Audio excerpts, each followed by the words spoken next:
Di video kali ini saya akan melanjutkan rangkuman film Ballerina part 2 karena untuk bagian pertamanya sudah saya upload, silahkan nonton dulu atau biar paham alurnya seperti apa dan juga pengenalan karakternya. Ya sudah, tak banyak cot dari awal, inilah dia Ballerina.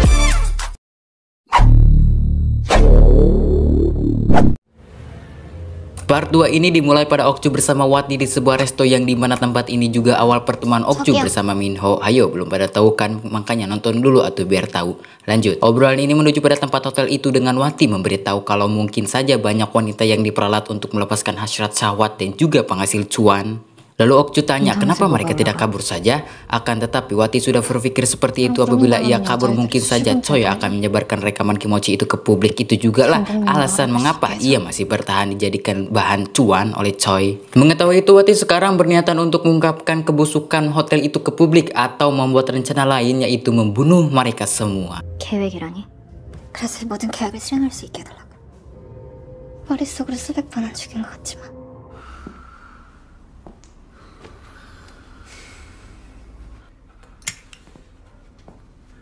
야, 이제 뭐 얼굴 좀 남자다워지겠다. Nah, beralih ke Cho setelah ia bangun dari operasi mulut karena sobek bagian kiri. Di sana juga sudah ada beberapa orang yang salah satunya adalah sang bos. Kemudian sang bos menanyai kronologi yang menimpa dirinya. Lalu Choi menjelaskan dari ia membeli mobil Lamborghini, kemudian menjelaskan luka yang saat ini dia alami, yaitu ia tak sengaja akan membuat video untuk channelnya sendiri, malah bertemu perempuan yang berbeda jauh dari sebelumnya. Setelah itu sang bos bertanya dari mana Choi bisa membeli mobil Lamborghini itu tanpa sepengetahuan dirinya. Choi bilang dana untuk membeli mobil itu adalah hasil ia menjual film Okep dan juga di cover hasil penjualan barang-barang narkoboy.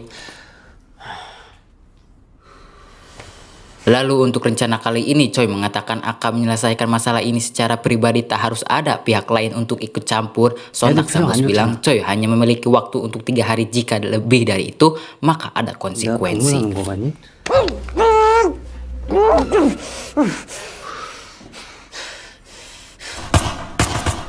Lalu scene berganti pada Okju yang bertemu dengan partner kerjanya semasih bekerja. Disitulah Okju diajak kembali untuk bertugas kembali, namun untuk saat ini ia belum bisa karena ia sedang menyelesaikan tugas temannya. Lagi pula ia datang ke sini untuk membutuhkan alat sebagai berburu. 그런 일이 있으면 경찰에 신고를 해도 되는 거고 뭘 할 필요가 있을까? Mengetahui itu teman kerjanya mempertemukan Okju dengan 2 orang tua yang membawa mobil berisi hal yang diinginkan Okju di dalamnya. Tetapi di sini terlihat kalau senjata-senjata itu sudah tua dan sedikit terkendala. Lalu ia pun disuruh untuk melihat barang yang bagus untuk berburu, kata si nenek tua. 비켜 비켜. 뭐라고? 이런 건데 말이야.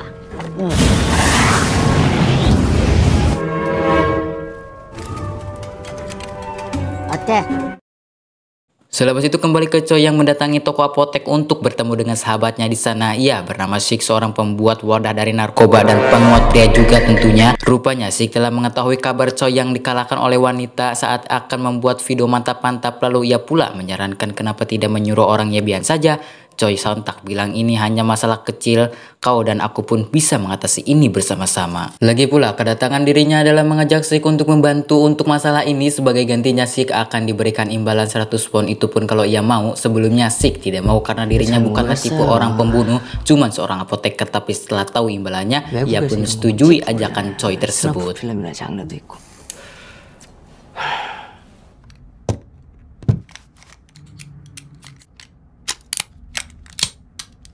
Beralih ke Okju yang sedang memperbaiki senjata pembelian pada 2 orang tua sebelumnya. Kemudian Wati menanyai kapan atu akan berburu teh sebelum terburu engkema. Dengan nada kecil Choi bilang enggeus maneh mah santai weh bari nage urang anu berburu na oge, geura sare juk geus peuting.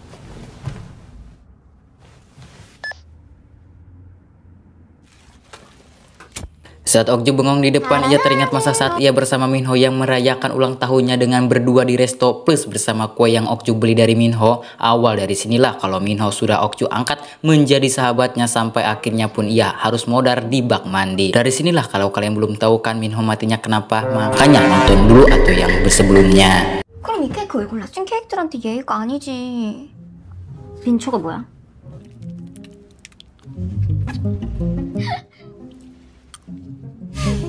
아, 저야 뭐 김영사님 덕분에 잘 지내셨어요?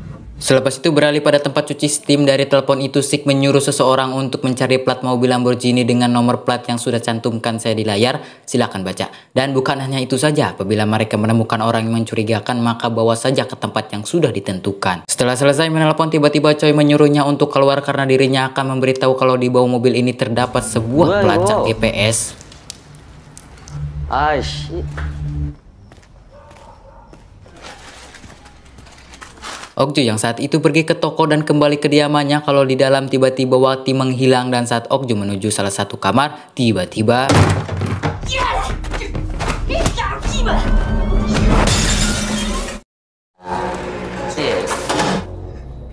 ya, rupanya Choi dan Sik telah membawa Wati pada salah satu tempat berkuda berkedok tempat pengembangan daun rasta yaitu ganja. Ia pun akan menyiksa Wati oleh jambu kuda itu sendiri. Sementara dari satu sisi lain, Okju mendatangi tempat peternakan kuda itu dengan membawa sepucuk pistol yang akan siap dipergunakan untuk membantai mereka semua yang di sana.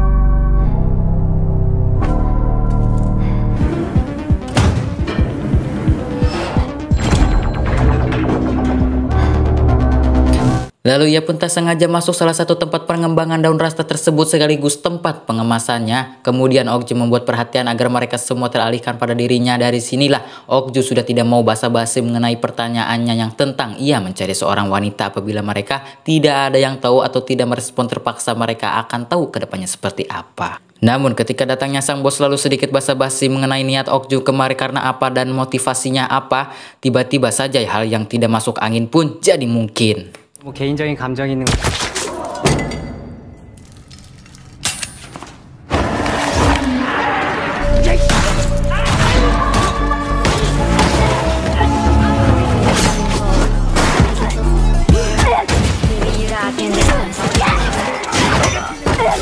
Oh iya, BTW kalau ada yang heran tentang mereka kok nggak pakai senjata api semuanya, jawabannya karena senjata api di Korea sangatlah dilarang penggunaannya. Lanjut.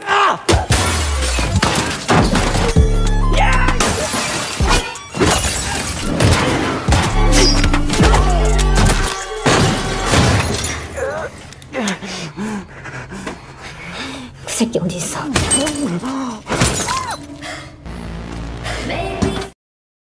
Beralih pada Sik di suatu tempat luas yang terlihat juga Okju mendatangi Sik dari depan. Lalu perlahan-lahan Okju menghampiri bak belakang dari kendaraan itu. Alangkah ruaslah kalau itu adalah Wati yang nasibnya sangat naas layaknya seekor kuda yang akan dibuang. Kemudian dari arah lain,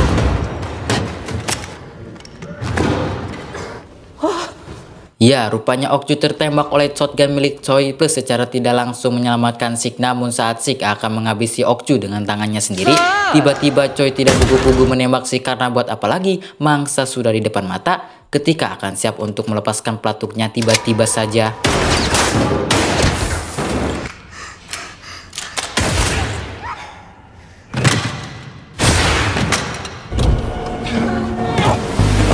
sesudah itu berganti di tepi pantai dengan Choi yang sudah kekelapatan oleh Okju. Kemudian ia bertanya apa niatan Okju sampai sejauh ini dengan nada cool. Okju menjawab, masih ingatkah si balerina? Sontak banget si Choi pun pelutukan dengan mengatakan, maafkan aku akan menerima hukuman apapun asalkan tidak membunuhku. Tetapi Okju yang tak mau rugi setelah ia membeli alat untuk berburu pun harus dipergunakan.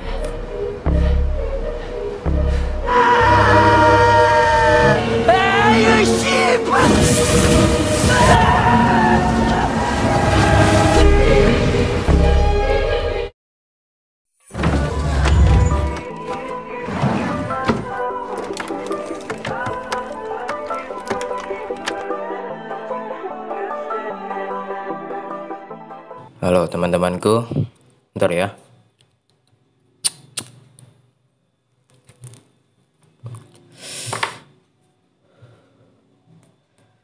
Sebelum itu saya mau terima kasih buat kalian yang mau dengerin curhatan saya di akhir video ini. Karena untuk manjangin durasi sih sebenarnya. Dan sekaligus curhat lah ke kalian biar tahu. Gini teman-teman. Dari tanggal 27 sampai 30 Januari, sekarang saya ini rekod di akhir Januari yaitu 31. Saya mengalami sakit teman-teman. Sakit drop parah sumpah. Dikarenakan saya terlalu begadang dan memikirkan hal yang harus saya lakukan, namun saya tidak. Saya orangnya tunda-tundaan sih. Itulah alasan mengapa saya ya, itu mungkin buat kalian bukan aneh, apa sih, lama banget uploadnya, males upload, bukan males upload teman-teman. Saya terlalu banyak pergerakan di sini juga karena ya mau gimana lagi. Dari banyaknya sekian orang, banyak sekali yang bilang ke saya di realita, di kenyataan hidup, itu videonya durasinya segini kok segini ya kan, kok nggak panjang, kok gini. Nah terus terang saja saya mau bilang kalau akhir-akhir ini saya dapat info beberapa dari youtuber juga, bukan youtuber ya, saya manggilnya bukan youtuber sih, apa ya, reuploader mungkin ya, itulah. Banyak ada info yang katanya akhir-akhir ini banyak channel-channel YouTube yang merangkum film terkena copy, apa ya, saya lupa lagi nih ya, terkena apa ya, terkena gitulah, yang sampai tidak bisa dimonetasi kan, nggak bisa dimonet dan sebagainya lainnya. Lalu saya memikirkan hal itu terus loh teman-teman, sampai di tanggal 27 Januari saya jatuh sakit.